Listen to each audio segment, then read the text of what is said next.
Hi, my name is Georgina Emerson. I'm the founder and director of Teach About Women, and I'm also a teacher.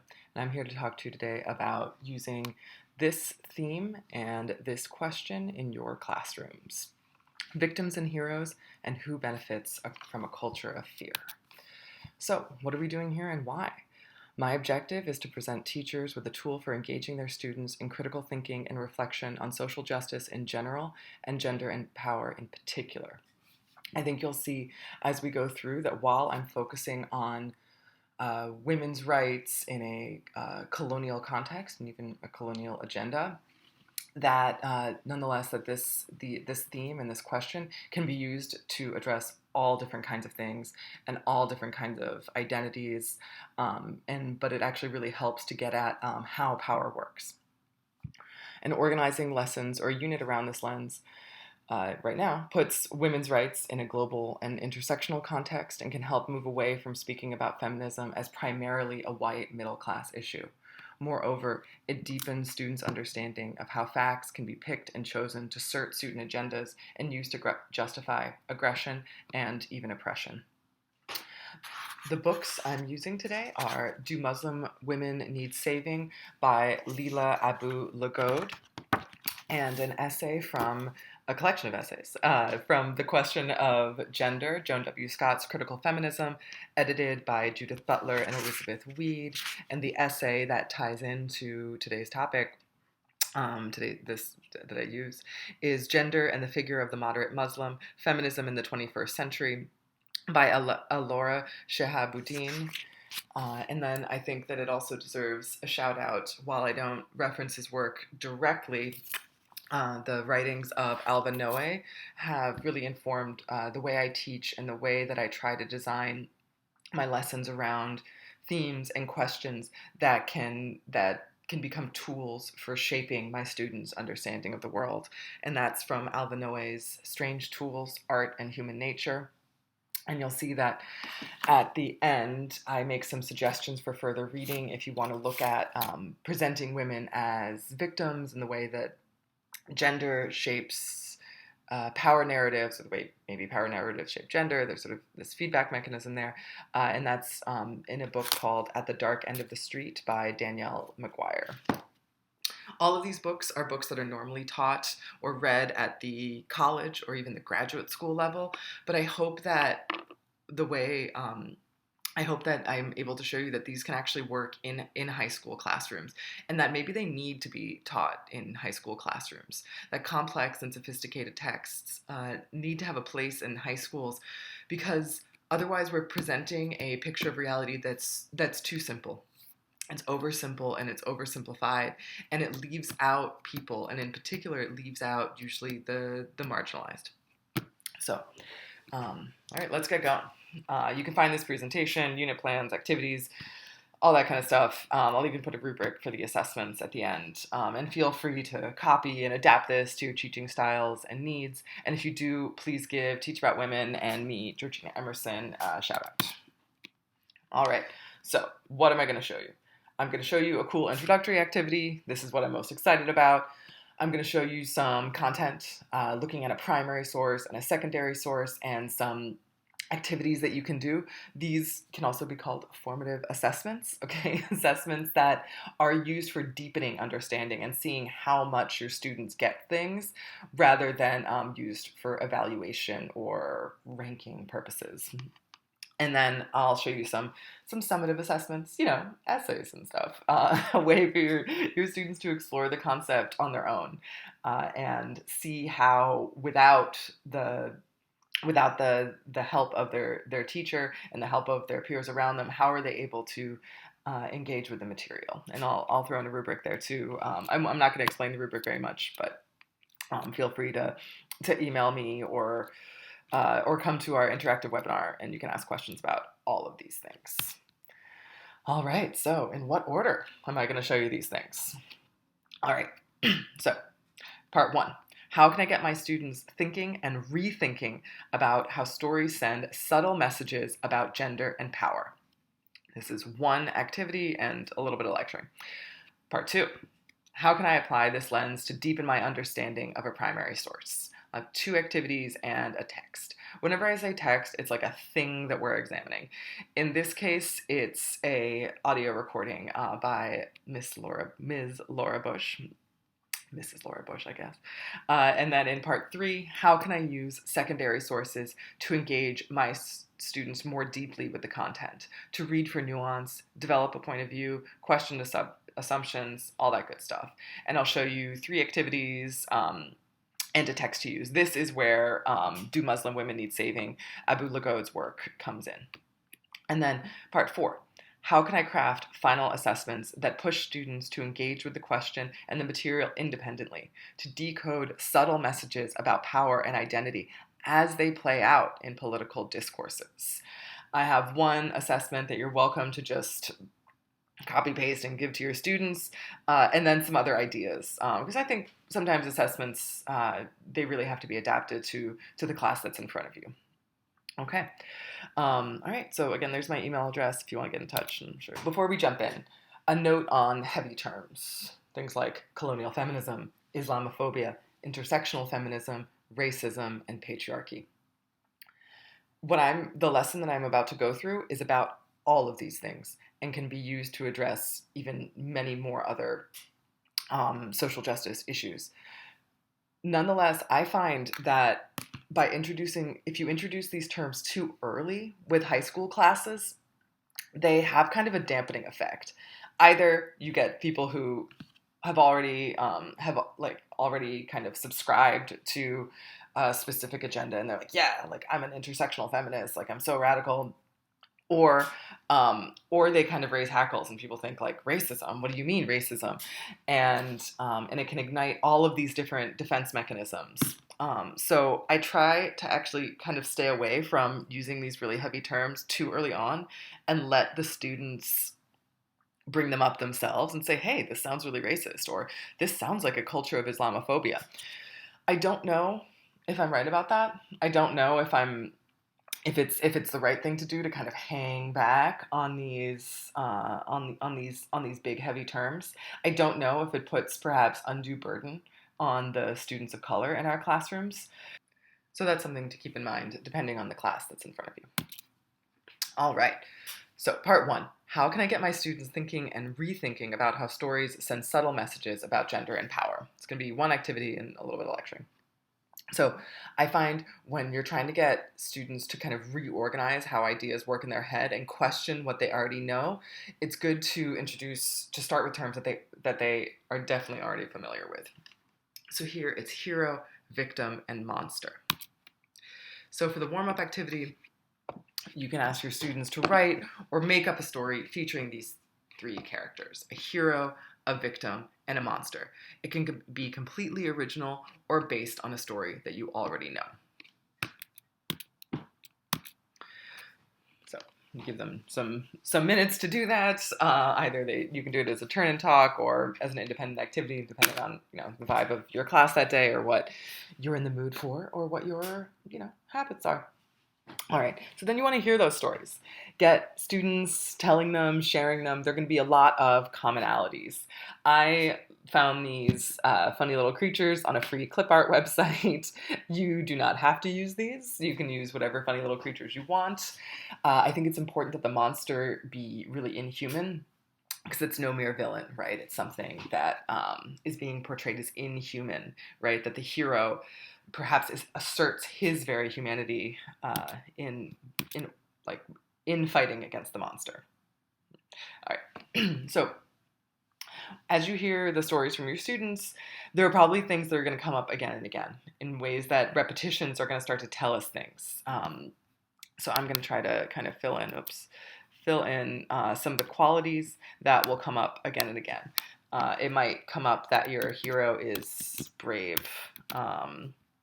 It might come up that somebody tells the story of Little Red Riding Hood and the monster is a wolf.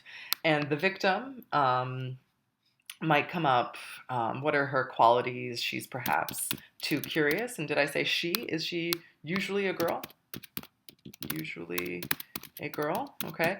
And you'll find that, not 100% of the time, but you'll see that the hero is usually a man or boy. The monster has sort of in inhuman qualities. He's a wolf. He's violent. Is perhaps also often male. Okay, but again, that he somehow has like lost his humanity or is consumed by lust or greed or something like that. And depending on what your students come up with, you can start listing things here as well. You can start, is this person young? Are they innocent? And is this person, are they ugly? Are there like intense physical descriptions about the monsters? Is the hero, are they handsome? Are they strong?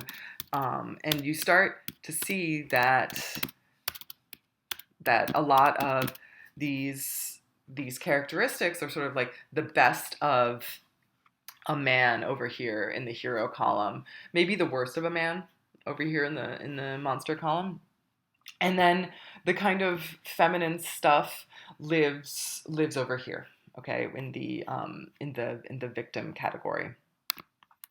All right, so let me just kind of go on, and you and with your students you can kind of write out these different things. I've put sort of qualities on the top and identity stuff at the bottom, but you'll see that it's at some point it's kind of hard to distinguish with those things.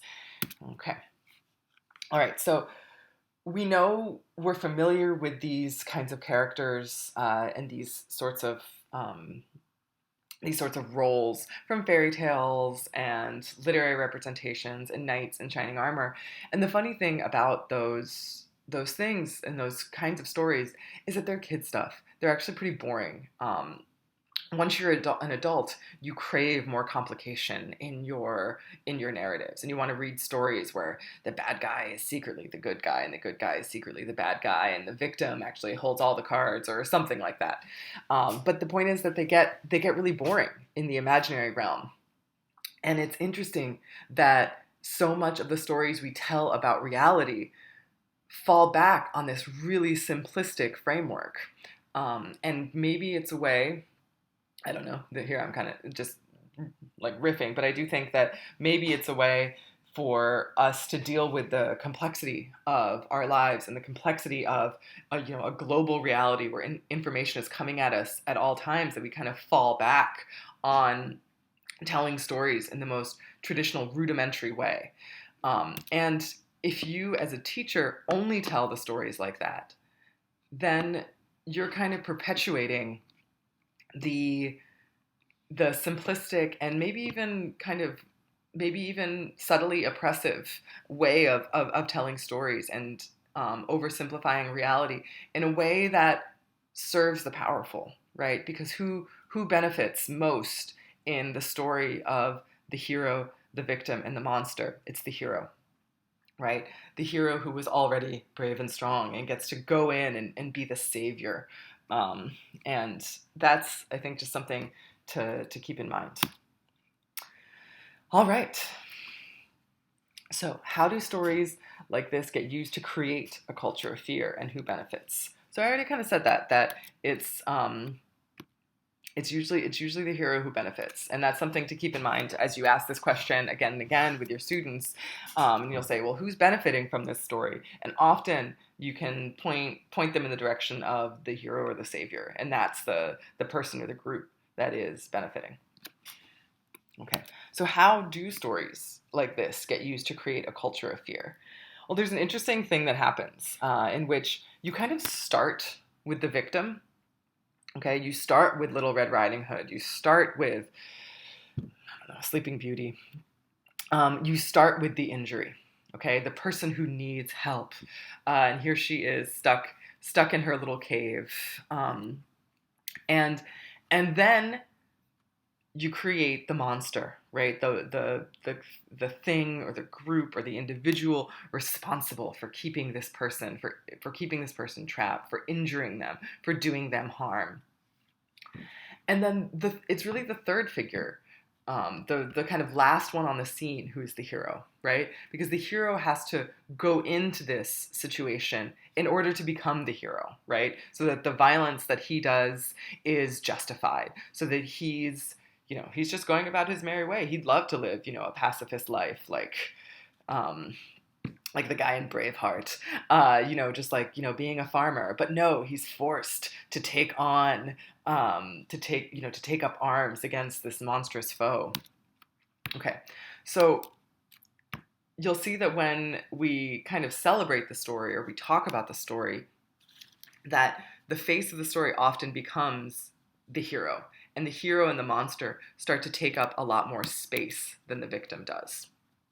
Okay, so it even kind of sets up a binary in which there's this great big strong hero and then this awful horrible monster. And it becomes kind of a conversation about good kinds of men, the heroes, against bad kinds of men, the monsters. And the victim kind of falls into the background, even though it is her pain and her suffering that is the basis of or that is kind of like the foundation of the hero and the monster's identity. All right, so that's all been very, very general, right? Sort of like living in that imaginary realm. And how does it actually play out in reality when people use this kind of narrative with a victim, a hero, and a monster to try to describe reality and what happens when that happens? So this is the primary source we're going to take a look at is the first ever weekly radio address delivered entirely by a First Lady. It was on November 17th, 2001, and it was delivered by Laura Bush, wife of then President George W. Bush. I should say that this analysis here is taken entirely from Abu Lughod's work. She published an initial article shortly after this radio address, and then expanded her work into the book, Do Muslim Women Need Saving? So these ideas are very much so her ideas. And in part 3, we'll talk about how you can use her analysis with your students. Okay, so let's take a look at how representatives of the US government used a victim-hero narrative to justify their invasion of Afghanistan. Among other justifications, to be sure, but you'll see that they took a lot of time and energy to make sure that portraying the American military as saviors of Muslim women was part of the mix. And even Tony Blair's wife, Sherry Blair, did a very similar address just 2 days after Laura Bush. And you'll see that the French, who did not participate in the invasion of Afghanistan, did not release any such recording. Okay, so we're going to listen to this twice. I'd suggest listening to it with your students twice.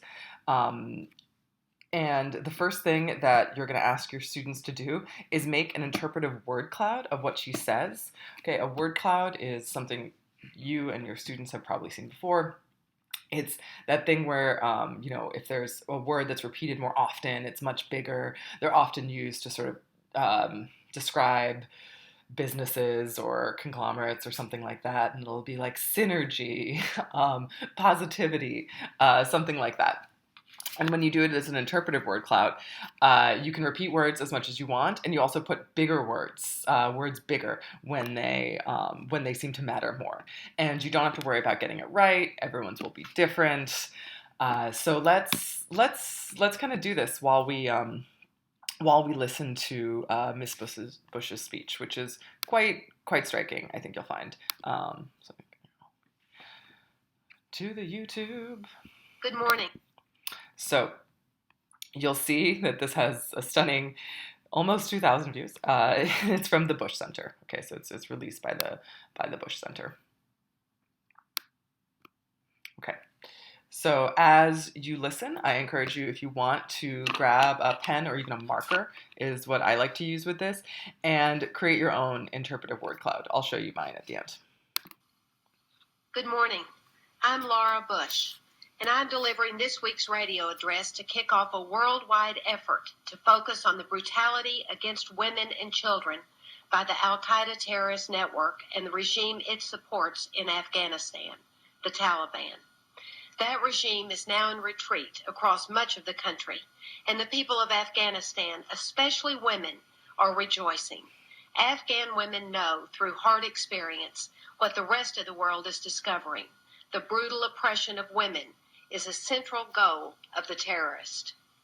Long before the current war began, the Taliban and its terrorist allies were making the lives of children and women in Afghanistan miserable. 70% of the Afghan people are malnourished. 1 in every 4 children won't live past the age of 5 because health care is not available. Women have been denied access to doctors when they're sick. Life under the Taliban is so hard and repressive, even small displays of joy are outlawed. Children aren't allowed to fly kites. Their mothers face beatings for laughing out loud. Women cannot work outside the home or even leave their homes by themselves. The severe repression and brutality against women in Afghanistan is not a matter of legitimate religious practice. Muslims around the world have condemned the brutal degradation of women and children by the Taliban regime. The poverty, poor health, and illiteracy that the terrorists and the Taliban have imposed on women in Afghanistan do not conform with the treatment of women in most of the Islamic world, where women make important contributions in their societies. Only the terrorists and the Taliban forbid education to women. Only the terrorists and the Taliban threaten to pull out women's fingernails for wearing nail polish. The plight of women and children in Afghanistan is a matter of deliberate human cruelty carried out by those who seek to intimidate and control. Civilized people throughout the world are speaking out in horror, not only because our hearts break for the women and children in Afghanistan, but also because in Afghanistan we see the world the terrorists would like to impose on the rest of us. All of us have an obligation to speak out. We may come from different backgrounds and faiths, but parents the world over love their children. We respect our mothers, our sisters, and daughters. Fighting brutality against women and children is not the expression of a specific culture. It's the acceptance of our common humanity, a commitment shared by people of goodwill on every continent. Because of our recent military gains, in much of Afghanistan, women are no longer imprisoned in their homes. They can listen to music and teach their daughters without fear of punishment. Yet the terrorists who helped rule that country now plot and plan in many countries, and they must be stopped. The fight against terrorism is also a fight for the rights and dignity of women. In America, next week brings Thanksgiving. After the events of the last few months, we'll be holding our families even closer. And we will be especially thankful for all the blessings of American life. I hope Americans will join our family in working to ensure that dignity and opportunity will be secured for all the women and children of Afghanistan. Good morning. I'm Laura Bush. Okay, we don't need to listen to it twice right now, although you should listen to it twice with your students. All right, so now I'm going to show you my interpretive word cloud of, what has happened? Oops. Sorry, y'all. Let me just get back to my thing. Okay. All right, this is Gender Equity Institute. Sorry. Hey, it took me right back to that slide. Fantastic. Look at that. Okay. All right, so actually this is my partner Shayna's word cloud. I made her come in and listen to that speech with me, and you can see in her 2 markers, and I really do encourage you to give your students markers and make this something really, really tactile, even if they're at home, or perhaps even especially if you're doing this remotely, because making things can be so satisfying. Making physical objects can be so satisfying and calming, even though you get obviously these really dark word clouds. We want word clouds to be like something fun and nice, like love and kindness, but these are not. right? You see that the biggest word she's chosen is brutal, and women again and again. Regime, America, she's circled, education, nail polish, that really striking image of women having their fingernails ripped off. Okay, and here's mine. I used only one color. I put brutal really big, okay? And I put Taliban, Taliban again, the terrorist. And then if you look right below brutal for the second time, I put the terrorist, the Taliban, the terrorist, really close because the way that Bush repeats those over and over again makes you like push those two terms together, the terrorist, the Taliban, the terrorist, the Taliban.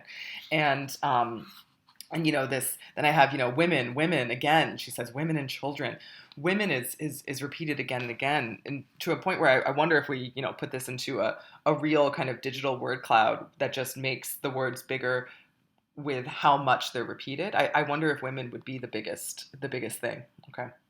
No laughing, plot and plan, nail polish again. You see dignity, free, goodwill. I have these on the kind of the side. Because it's strange. I'm uncomfortable with when I was listening with this depiction of brutality, right? Of the brutality of the Taliban and the terrorists, and then the goodwill of the American people with their families gathering on Thanksgiving.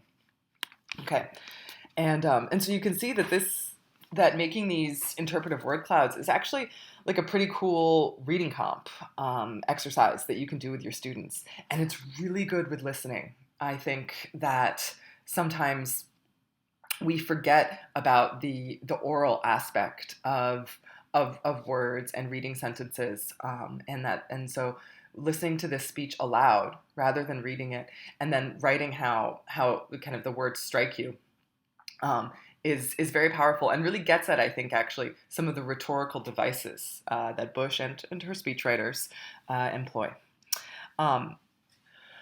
Have your students compare the clouds that they made. They can snap photos if you're doing it remotely, or just just pass it along, or put them all in the middle if you're actually gathering, which is seems like such a privilege, and hopefully is coming soon. Today is December 15th, 2020, and I believe the first vaccines are being handed out today. Okay. So you can see the overlap between Shayna's word cloud and my word cloud. We both have brutal. I put brutal more, but she still has brutal. We both have the nail polish thing. So you can see how repetitions start to tell us things, right? Like that was a really powerful image, was particularly gruesome, right? And also particularly for those of us who wear nail polish, it's something that you associate with childhood, that you associate with your own sense of beauty and maybe connecting with people, going and getting your nails done. And I think that the idea that they would be just ripped out is really powerful. She has terrorist. She's kind of highlighted it in a different way. But I think that when we were talking to each other about what we heard, I mean, we just kept hearing that terrorist over and over again. So that was on our first listen. So you can have your students do that first listen. And as Shayna says, who's a scientist and teaches at the university level, she says it's making those word clouds is a great way to trick your students into listening. And that's what we're all about here at Teach About Women, tricking students into listening. So the second activity I want to show you is what are some of the claims that Bush makes and what's her evidence. And you kind of put the claims in bubbles and then list the evidence next to it, maybe with little lines coming off of it.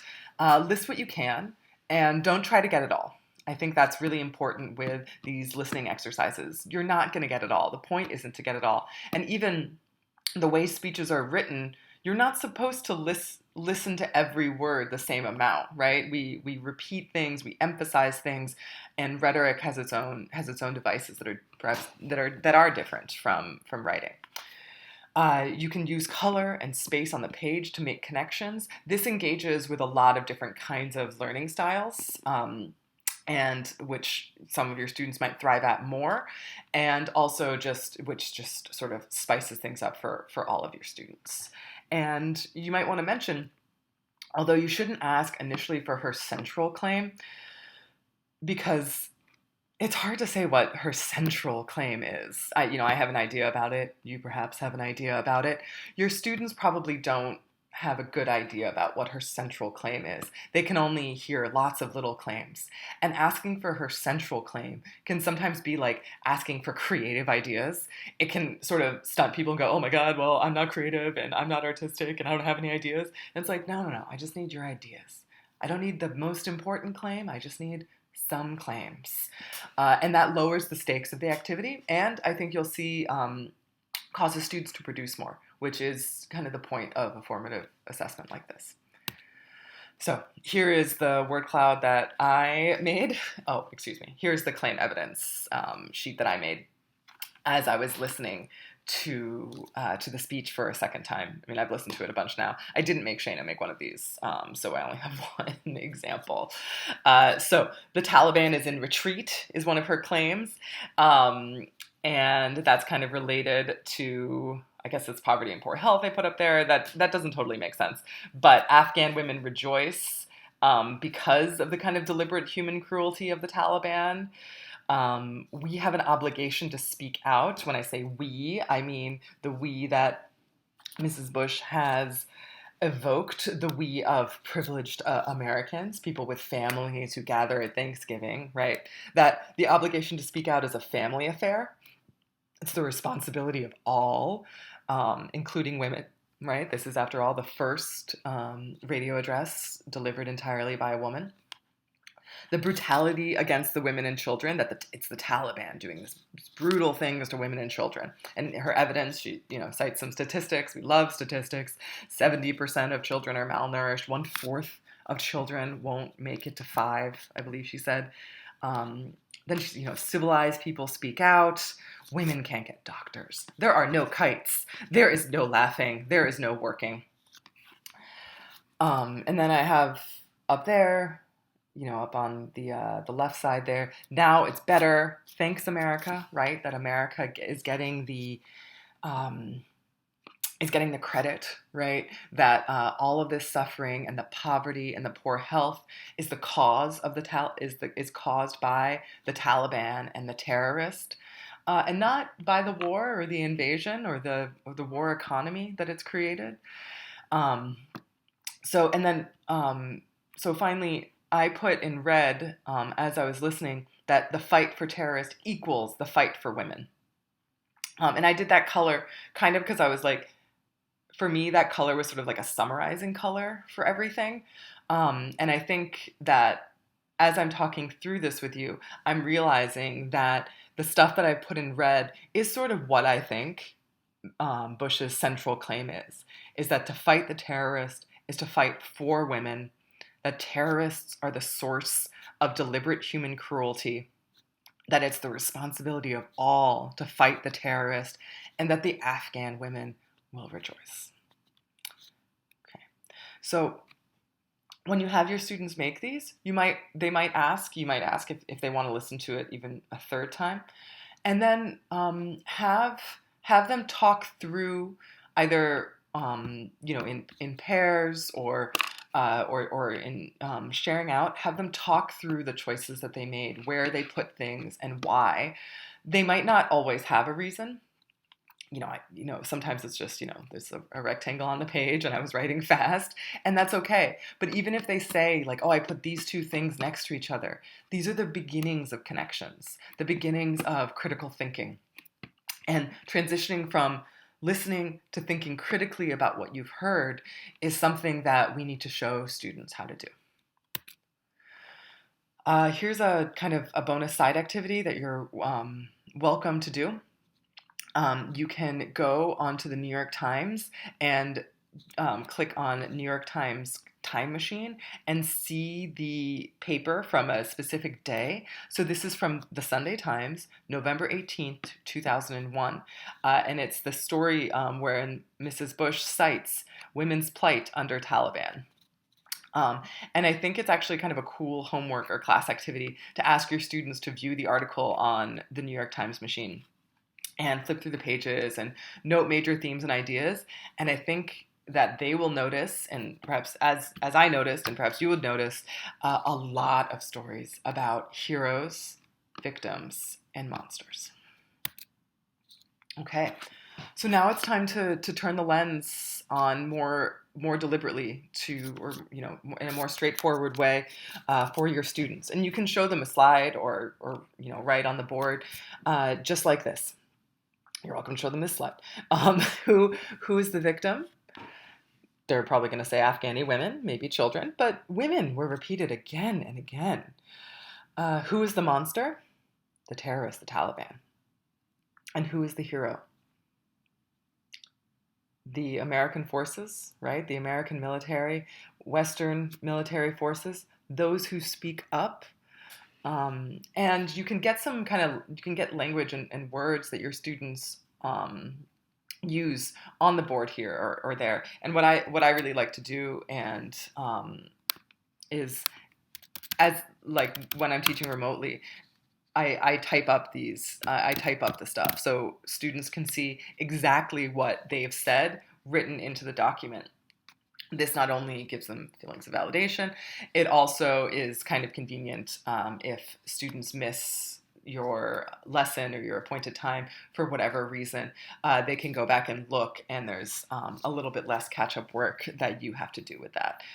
We know that in the remote context, students, for all different kinds of reasons, including just plain old, they're feeling sick, but access issues and stuff, that students can't always make the appointments, and I think we as teachers are learning how not to be punitive in the consequences of that. Okay, so then ask yourselves, or ask your students, okay, we know this story is feeding into a culture of fear. Who benefits? And I hope that they can start to come up with all sorts of answers that specifically the American military. They'll start to maybe feel that the people who benefit from this are perhaps even white women who get to portray themselves as saviors of women of color. And we start seeing that uncomfortable thing that comes up again and again in American feminism, and especially in American feminism, but a kind of a feminism of white privilege, in which white women are, blessed with the knowledge and the resources to save women of color and to save the less fortunate. And that has become a pernicious trend, I think, in social justice narratives.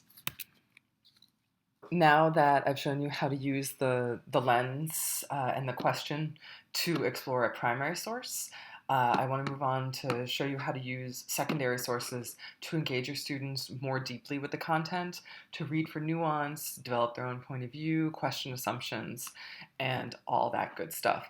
And again, these are strategies that I'm using specifically for this book, but they're strategies that work in general for complex texts that we don't need to leave off until college or even grad school.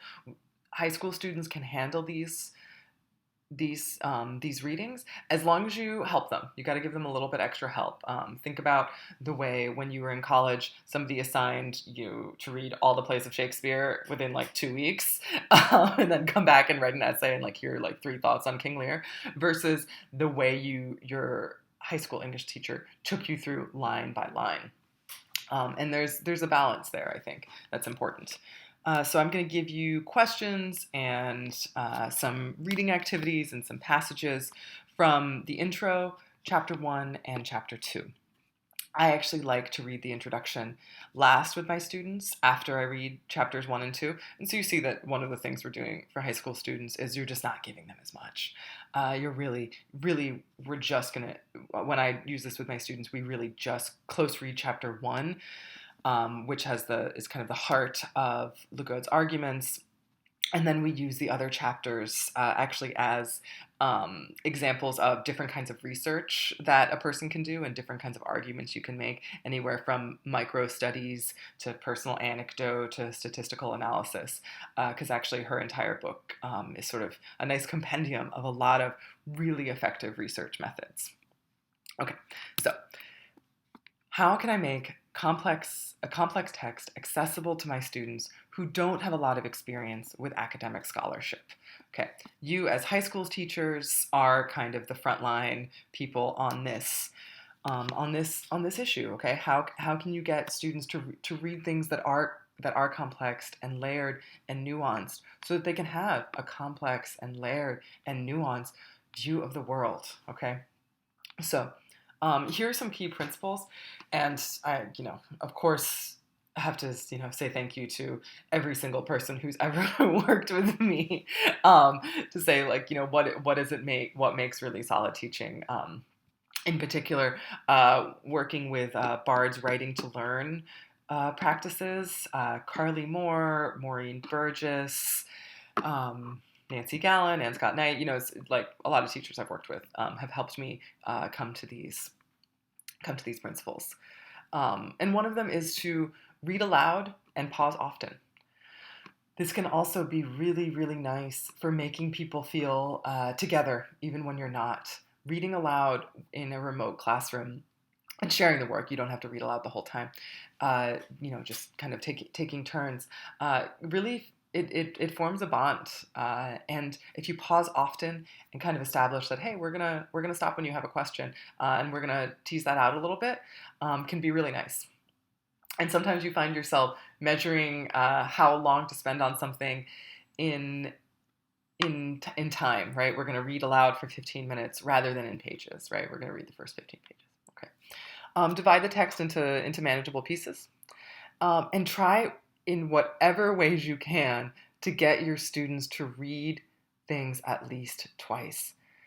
Academic scholarship is tough, and you've got to figure out ways to, if you've got to trick your students into reading things twice, they don't have to read, sit down and read chapter 1 from beginning to end and then turn it back around and read it from beginning to end. But reading paragraphs through twice or reading sections through twice can be really powerful and really help your students along. And again, come back to the lens, our key question: who benefits from a culture of fear? And how, looking at victim, heroes, and monsters in narratives. It might seem, after you've looked at it a lot and when you've prepared your lesson, that it feels pretty easy peasy and straightforward. It's not. Your students need you to come back to that same question over and over again. All right, so the activities I'm going to show you are reading aloud. I know that sounds really basic. I'll give you some tips, or just some things that I found have worked for me, and maybe you have some things that work well for you, and feel free to share those as well. Believing and doubting. This is an activity that was definitely taught to me in the Bard Writing to Learn workshops by Carly Moore. And then a kind of more traditional kind of read and ask questions that apply the lens. And these can either be homework writing assignments, discussion questions, and that's really up to you to shape those. So, chapter 1, do Muslim women still need saving? So I suggest that you open up to chapter 1 of this book on page 27, and just read aloud.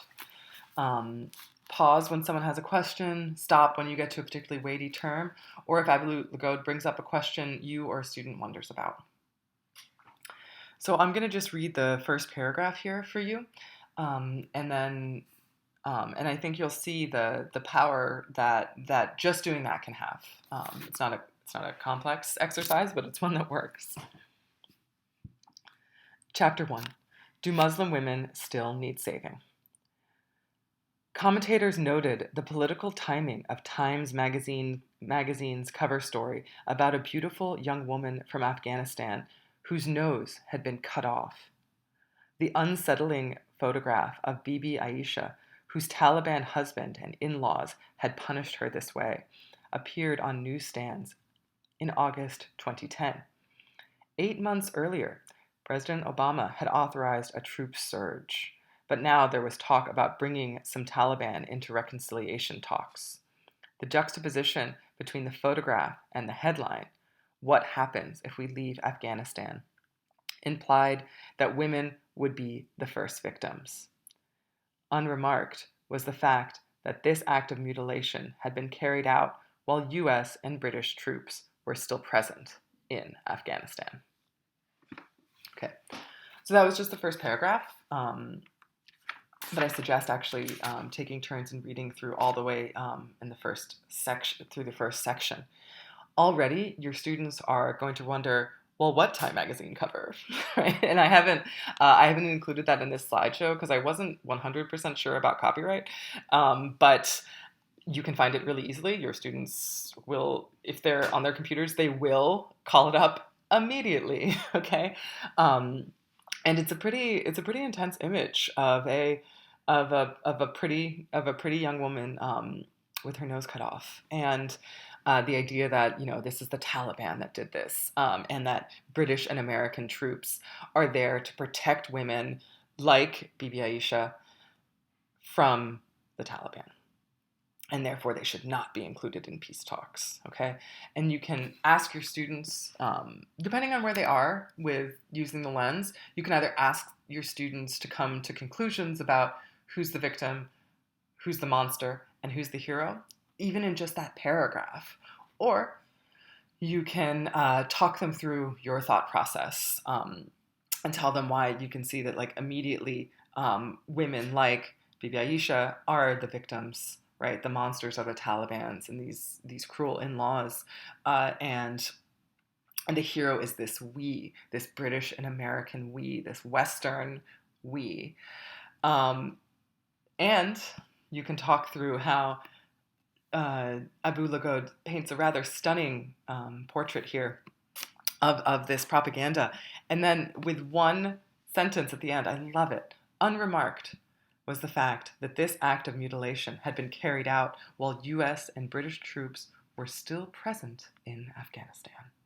Right? It's just, she immediately throws a wrench in that entire story and says, wait a minute, we need to think about this in a more complex way. Because to not think about it in a more complex way is, on some level, unethical. That it is wrong to simplify reality into these categories of heroes, victims, and monsters. And that you as a reader, and you perhaps as a citizen of a globalized world, are doing something kind of wrong when you do that, and when you use other people, particularly women of color from distant lands, perhaps particularly Muslim women, as an object in your own hero narrative. Okay, so that's a lot to swallow. It might even be a lot to swallow for you, and it's probably a lot to swallow for your students. So you want to immediately introduce the idea that you do not have to believe everything that this writer says. You don't have to believe everything that I say if you play this lecture for them. That there are moments that you can believe what a statement and say, yeah, that seems true to me. I think I get that. And moments where you can doubt a statement, where you're like, I'm not really sure about that. You might strongly disagree. You might be like, I'm not sure, I hate that idea. That idea is wrong to me. Or you might just have some kind of some doubts, some things that just don't seem quite right. It contradicts something you already thought. So this is the time to have your students read this on their own a second time. Okay, so tricking them into reading something a second time, and mark 3 places where they doubt a statement and 3 places where they really believe a statement. And they can mark this, they can underline it, they can check mark it, stars, unhappy faces for doubts, or question marks, whatever. But have them, interact and read this again and start thinking, okay, this is what that author thinks, but what do I think? Okay, and again, before we moved from listening to thinking about to critical thinking, and here we're moving from reading to critical thinking, but also listening, right? Because we read it aloud. All right, so then after, and this can be same, probably not the same day. This will all probably take you like, I don't know, 2 weeks. You can spread it out for more if you wanted. We can talk about pacing and stuff if you come to the interactive webinar. I just want to get these ideas out there. I think if you only get one thing from this lecture, it's like, have your school buy this book and read parts of it with your students.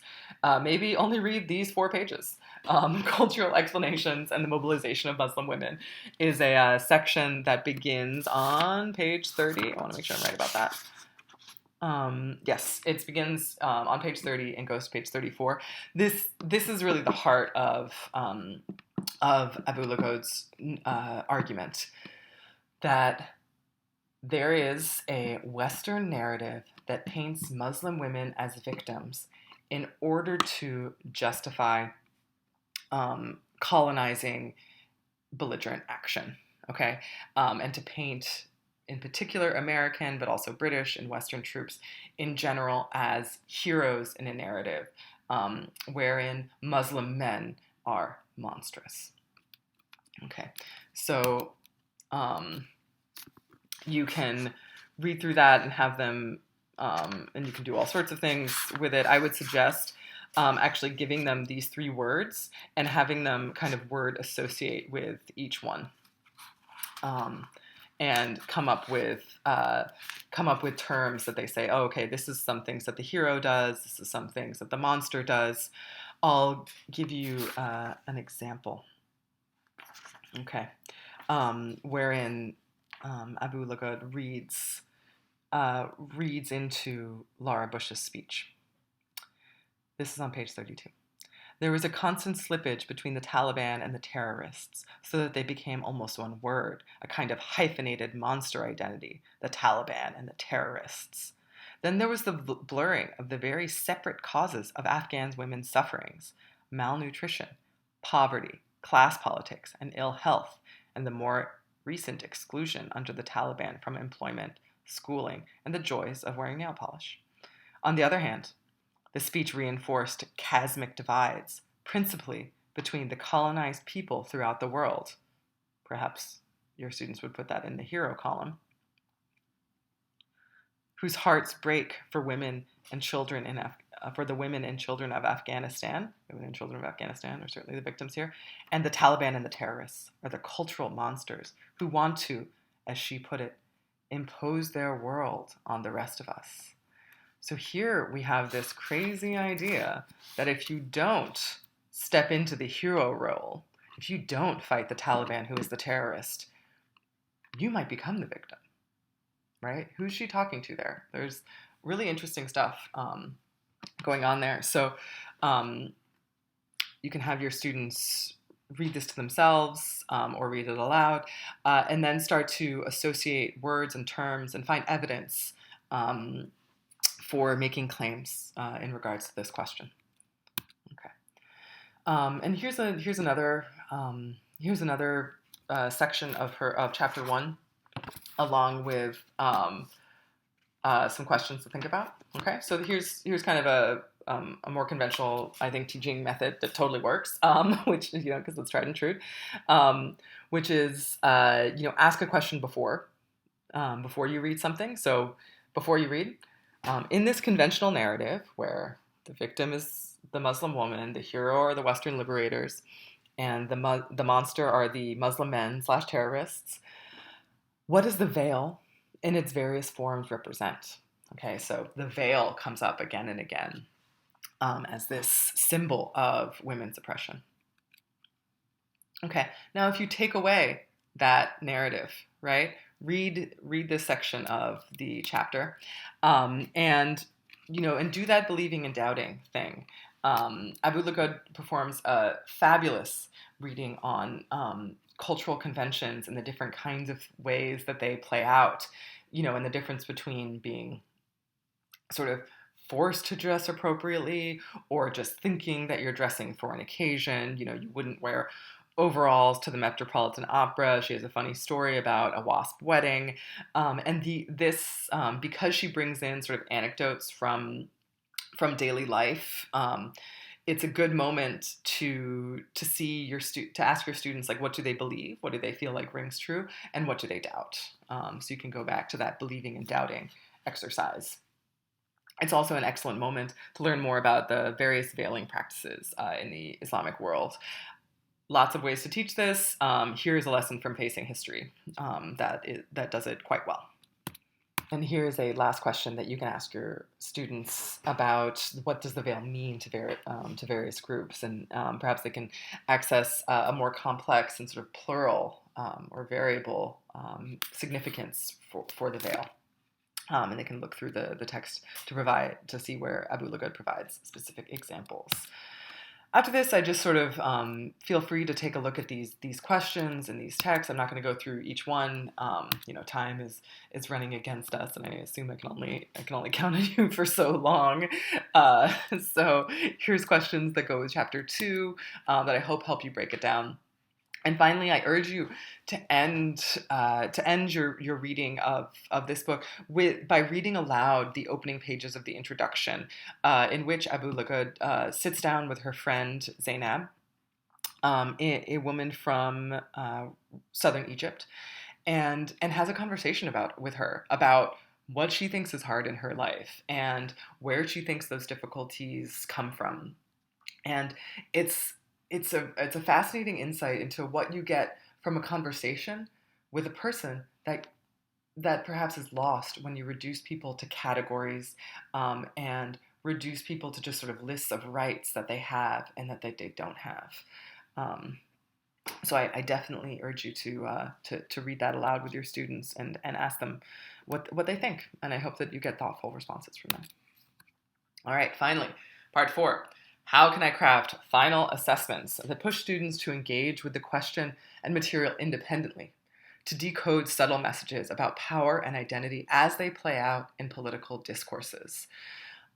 So one assessment idea that I think might come to almost any teacher is to just say, hey, find a news article where Muslim women, or any kind of woman, or perhaps any kind of person, but it does usually end up being a woman, is presented in as a victim, and then break down that narrative: who's the hero, who's the monster, and who benefits, right? And it's usually the hero that benefits, right, from the culture of fear that's created by this victimization narrative. So that's one thing you can do. You can just have your students do that on your own, and I'll attach that as an assignment. So you could just like copy paste those instructions. I also kind of thought that this assessment could be kind of cool. So the public conversation about and by Muslim women is really changing a lot. Muslim women don't want to be just viewed and reduced to being just Muslim women. They want to be all sorts of things. And more in the last 10 years. People have spoken out, and tried to really actively upend the stereotypes that not only reduce women, Muslim women, to sort of to victims and people without agency, but also feed into a larger culture of Islamophobia, and justify violence against Muslim women and violence against Muslim men and discrimination against children and all of these kinds of things. So I present this assignment as a way to start exploring this ongoing conversation about representation. So you could ask your students to find a piece of media from the last 10 years or so, a story, an image, or a compilation that presents Muslim women as victims. Perform a close reading by applying our lens to figure out who the monsters and the heroes are. Discuss who benefits from the perception that Muslim women are victims and lack agency. Be sure to point out specific examples and provide evidence for your claims. So essentially asking them to perform the same kind of reading that we did on Laura Bush's speech. Okay. Now find a counterpoint. So this is asking them to do something you haven't really shown them how to do yet. And maybe they can do, that I think is well within their realm. Now find a counterpoint, a story or a piece of media that presents a Muslim woman as an active agent or even a warrior. Let me change that. Look at that. My slideshow was not perfect. I apologize. But here we are. So find a story or a piece of media that presents a Muslim woman as an active agent or even a warrior on her own behalf. There are lots of news articles, comics, TV shows, characters out there. Here's a good place to start. It's a list It's the kind of list about Muslim women on Teen Vogue. Teen Vogue is a sort of woke periodical now, which is great. They produce a lot of great things, and a little bit some occasionally sort of like pop culture reductions of social justice, which I think that we need to be wary of, but that can also be really empowering for young people. Okay, and then here's a source for more sophisticated readings for your students who, like to be ambitious and always like to, read the whole book even when they don't have to. There's a more sophisticated readings from the Harvard Center for Pluralism. Discuss the successes and limitations of the piece you choose. Is it empowering? In what ways? And use specific examples. All right, so thank you very much for listening. Oh, I'm going to attach that rubric. Okay, so now I'm going to thank you for listening. All right, so, I'm not even going to thank you for listening. So where can I find material to use this lens in question in other ways? Here are some other really great sources, again, that normally get read at the college and graduate school level, but I think are totally accessible to high schoolers if you break them into chunks and use some of the strategies that we discussed here.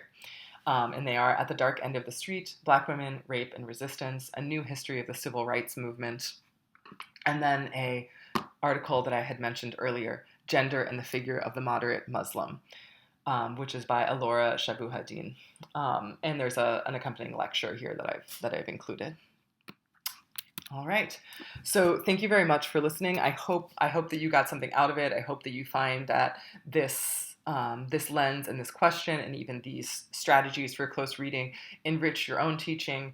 To learn more, to ask questions, or figure out how to design a unit, please come to our interactive webinar, which will be, unlike this lecture here, which will be very much so based on scenarios and questions that people bring to the table so that we can make sure that this is easily adaptable to as many classrooms as possible. All right, thank you very much. Again, my name is Georgina Emerson, and I am mostly a history teacher, but I'm also the founder and director of Teach About Women. Thank you.